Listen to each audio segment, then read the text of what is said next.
Life Unrehearsed, brought to you by Lianas Senior Transition Support, specialists in downsizing and seniors' residences.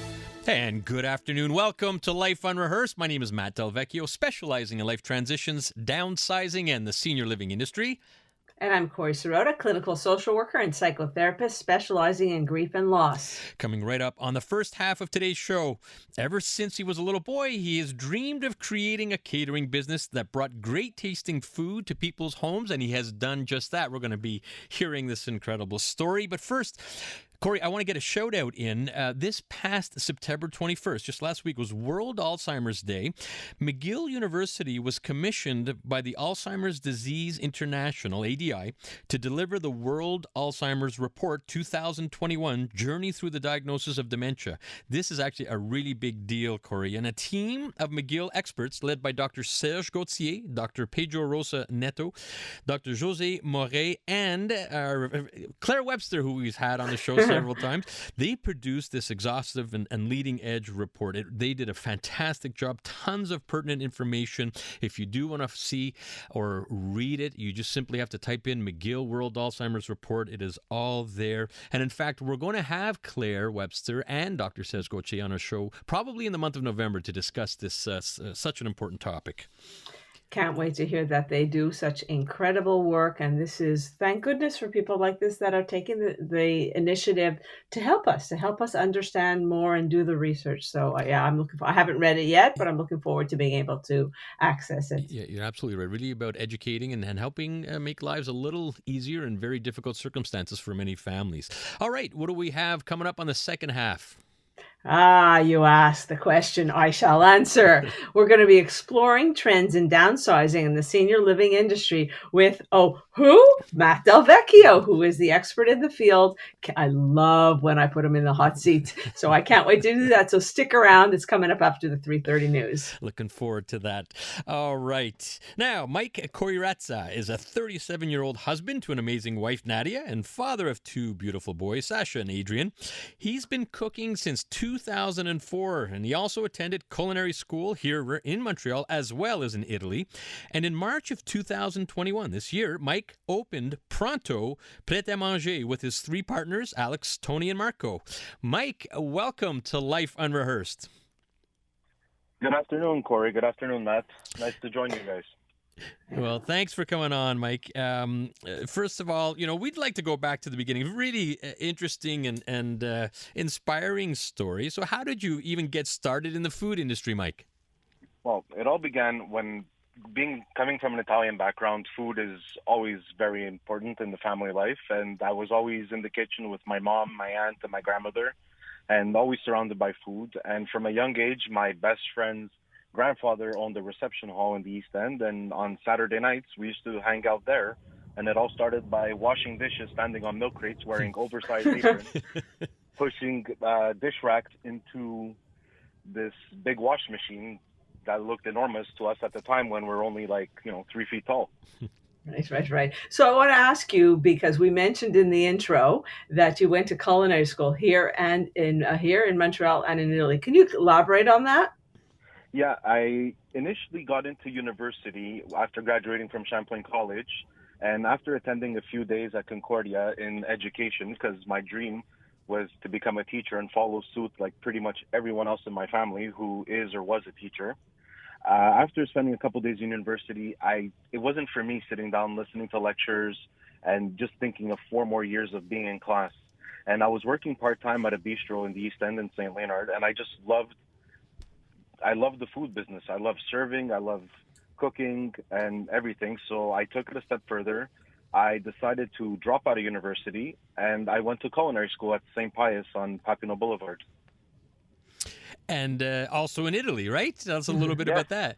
Then following, we had a stage trip organized by the school. So about 20 of us from Pius Culinary Institute made our way to Desenzano, right outside of Brescia in northern Italy.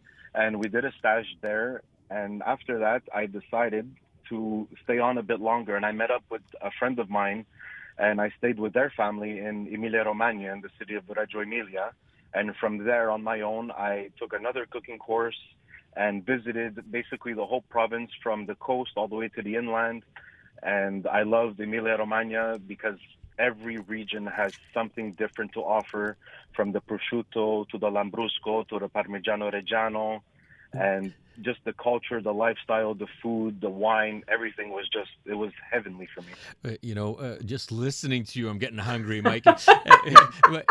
My wife and I actually went to, and I would suggest this for anyone who has, and I have zero culinary experience, but we went to a cooking, I guess, culinary trip in Italy for about a week, and something special. We're talking with Mike Coirazza. He is one of the partners in Pronto Prêt À Manger, and hats off to you guys for starting this. It really is, especially in this age, a pandemic age, got a lot of guts to do this. And I guess one of the big decisions getting started is what to sell. Is one of the questions I'm sure you had to nail down, because obviously it can't be too extensive, not too much, and you can't have just a minimal menu. So how did you go about deciding what you should be selling?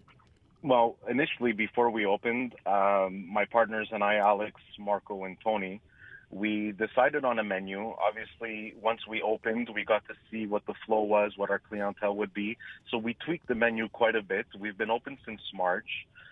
We do have a variety of pizzas, sandwiches, desserts. We offer grab-and-go meals, which are ready for any family or individual on the go who doesn't have time to cook. Everything's packaged. You just have to heat it up and enjoy. We have a variety of proteins. We have a lot of homemade items. Our veal meatballs are to die for. We have arancini. We offer roasted chicken. But it's not just an Italian base. It's more of an Italian influence, but we do have staff members of Caribbean descent. We have another cook who's from Korea, and we have a Sri Lankan cook, and they all put their input. So we try to include their cuisine and their experiences into our dishes. So we're not a traditional Italian pret-à-manger restaurant caterer. We offer a bit of everything. I think it's so great, and I'd love to hear the different flavors that you're discussing. And I had the pleasure of meeting Mike going into Pret a Manger, and you were so kind. He gave me, you got to tell me what it was called. It was a very fancy, delicious donut that was great. What are some of the favorites, best sellers that you're doing? Our best sellers have to be our homemade veal meatballs, which are absolutely delicious. Our eggplant parmigiana, everyone who tries it absolutely falls in love with it at first bite. Our homemade bombolini, which is what I offered you last time when you came. We have those. We make them fresh on a daily basis, fried every morning, and we have two types, some that are stuffed with homemade custard, and the others are stuffed with a Nutella mascarpone mix. Jeez, I'm getting hungry. That's right. And your website, Pronto Prêt À Manger, is fantastic. We put some of those pictures up on our Life Unrehearsed Facebook page earlier on this morning, and I got to tell you, those pictures, it's just not fair. That's just cheating. It's just, Thank you. No, you great job there. I would imagine starting a business like this, you do a lot of catering, a lot of takeout, Mike. I know in the food service industry, packaging has been a very challenging issue. You got to keep the food warm. It has to stay fresh, and sometimes you're traveling longer distances. How have you dealt with a lot of the packaging challenges? Well, we had to meet with a lot of suppliers to get our packaging down tight, because yes, we are mostly a takeout place. But the one difference is that we don't necessarily, everything is cooked, but it's not sold hot unless the client requests it. So a lot of the stuff is served, it's all cooked, served cold, and all you have to do is pop it in the oven or the microwave once you get home, and you're good to go. Mm-hmm. Unless indicated otherwise. So like we have clients who come in at lunchtime, they make their plate, we have a beautiful showcase, a display fridge, and we offer proteins with sides of roasted veggies, different types of salads, and we can heat it up. We do have a small eat-in area in the store, or we have some picnic tables that we share with our neighbors next door with St. Viator Bagel. And our clients, we heat them up. We heat up their sandwiches, their pizza, whatever it is. And if they like to eat on site or eat in their cars, because nowadays people are a bit hesitant about eating indoors. But yeah, the packaging does play an important role. We do spend a lot of money and a lot of time on labeling and marketing. Like, we put our stickers and our labels on everything because we want people to remember that, oh yeah, I got it from that place. Or if they're invited to a friend's house and they come with some food and they bring our container, we want our logo and our name to stick out so people remember us. That's the voice of Mike Coirazza. He is one of the co-owners of Pronto Prêt À Manger, a very good Italian-esque, but more than that, takeout service. You also do other things.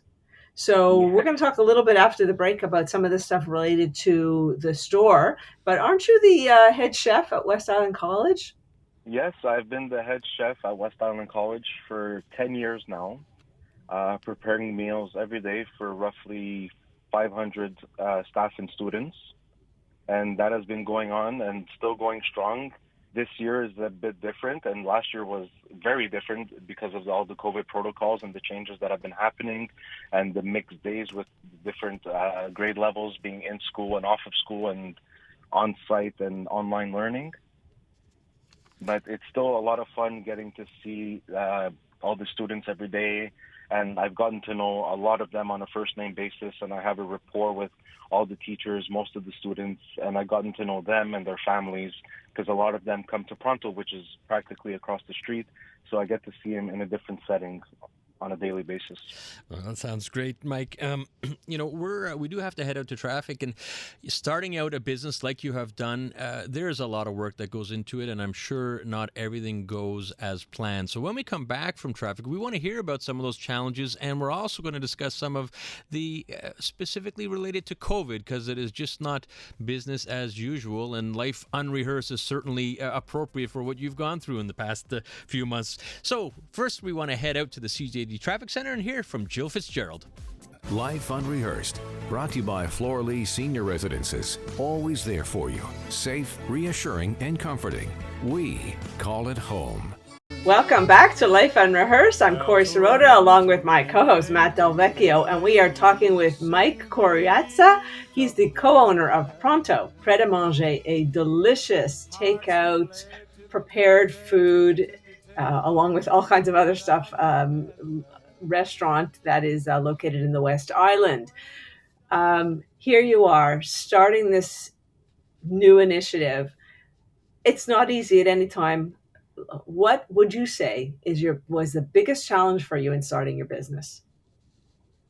The biggest challenge, especially now during this COVID time, was to get everything planned accordingly. So we had the contractors doing the renovations to our kitchen and to our storefront, the ventilation system people, the plumbers, the electricians, just making sure that everything and everyone was on schedule. And just to get everything coordinated. That was the really hard part of opening. And I can't imagine. And this is just recent. Let's remind. I think we're talking March of this year. Is that correct? Mike? Exactly. We started renovating. We got the keys to the locale, and we started our renovations last October.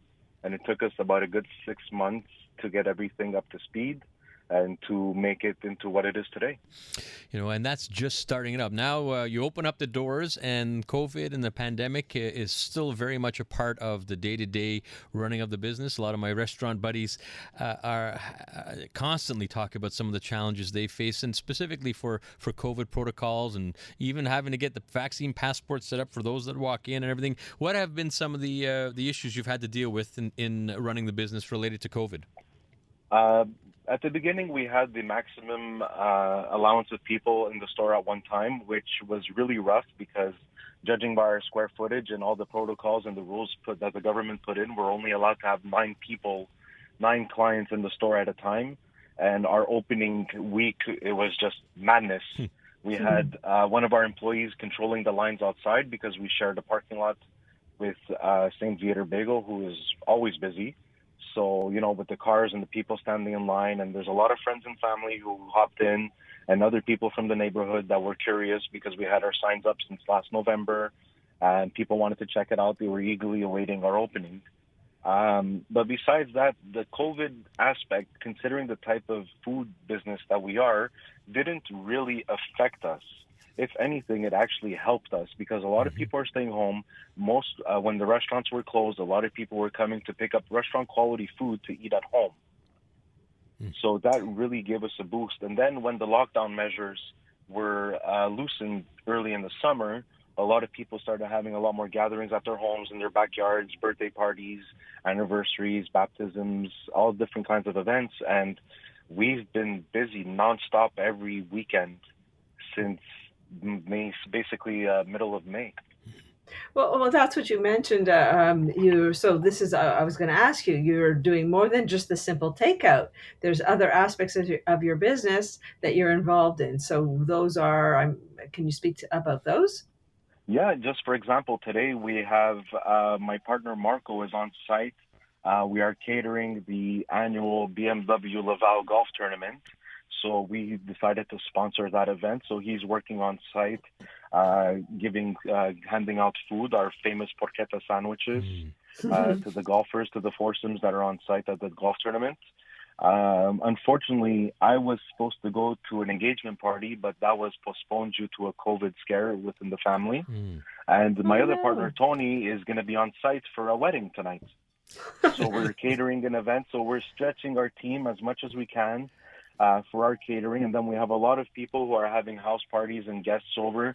So I email them our menus, they make their selections, and then they come to the store and pick it up. That's great. Mike, you got to get your partners are earning their keep also as well, you know? Oh, absolutely. No, it's a big team effort, and none of this could be done without them. Absolutely. Listening to Life Unrehearsed with Matt and Corrie, and we're talking with Mike Ratza, the co-owner of Pronto Prêt À Manger. We're going to wrap it up soon, Mike. However, you know, there's a lot of people listening especially during pandemic last year and a half, and people are thinking about venturing on their own, starting something new, maybe leaving the corporate world. This is what you guys have done. And what would you say to people that are thinking of starting their own business? Well, I can't speak for other types of businesses, but if you're going to go into the food industry, just make sure you know what you're doing, because Montreal has been known to be the food capital of North America. We all know that we have tons of great restaurants in the city, and there's a lot of restaurants in the city. I think we have the most restaurants per capita in all of North America, and you got to do something that's going to stand out. And also, being in Quebec, it's obviously there's the language issues that come into play. So there's a lot of things to consider, and obviously it's a big financial risk. So if you're going to do it on your own, just make sure that you're stable financially, because I've owned previous businesses in the past, always with partners. Luckily, I've had great partners, but it does take up a lot of my time. It does take away time from my family, and I do miss them because now I'm back to working 6 days a week. But I know in the end, in the long run, it's all going to pay off. But there's a lot of sacrifices and a lot of dedication, and you have to have the passion. If you don't have the passion and you think you're just into it for the money, you might consider wanting to do something else. So very quickly, what's the next adventure for you? Other business venture or something expanding the store? What would it be? On the business side, the next venture we're hoping to expand and hopefully open a second and perhaps a third Pronto Prêt À Manger in different parts of the city in the next coming year or two. That is still up in the air, but we would like to expand. We have a good reception from our clients. We get positive feedback. Everyone who comes to the store always comes back. They have great things to say. They encourage us, and we as a team appreciate that. We like the recognition and that we know that we're doing something good and that people appreciate it. And people come from all over the city, not just from the West Island. I have clients, just example from this morning, who came from Mascouche. And they come every second Saturday from Mascouche. They come to DDO religiously. So it's just that effect. It's knowing that we have people that drive all across the island just to come get our food. Well, it must be really gratifying, Mike. You know that's the motivation for you, I'm sure, when you are able to do stories like that. Mascouche, it's not around the corner, you know. So, Exactly. testament to you and the quality of food that you're putting out there, and really big congratulations to you and your partners. So, thank you very much for joining us here, Mike, on Life Unrehearsed. How can people find out a little bit more about Pronto Prêt À Manger? You can follow us on Instagram at Pronto_DDO. And you can find us on Facebook at Pronto.DDO. Or we have our website, www.prontopam.com. PAM is for Prêt à Manger. And you can find us on the corner of Brunswick and Tecumseh in DDO at 823 Tecumseh, corner Brunswick. You know what's so special about you, Mike, is that I'm sure our listeners heard it. It's the food is good, but it's your passion and your commitment to customer care that I think is also makes you very unique. So congratulations for that. Real treat. Thanks for coming on the show. Thank you very much, and I hope to see you and Matt in the store soon. All right. Very good. Thank you very much, Mike. That's Mike Coirazza, owner of Pronto Prêt À Manger, that joined us here. All right, Corrie, what do we have coming up on the second half? I'm kind of looking forward to this one. What's coming up? You're coming up on the second half. Exploring trends in downsizing in the senior living industry with Life Unrehearsed very own Matt Del Vecchio. That's coming up after the 3:30 CTV News Update.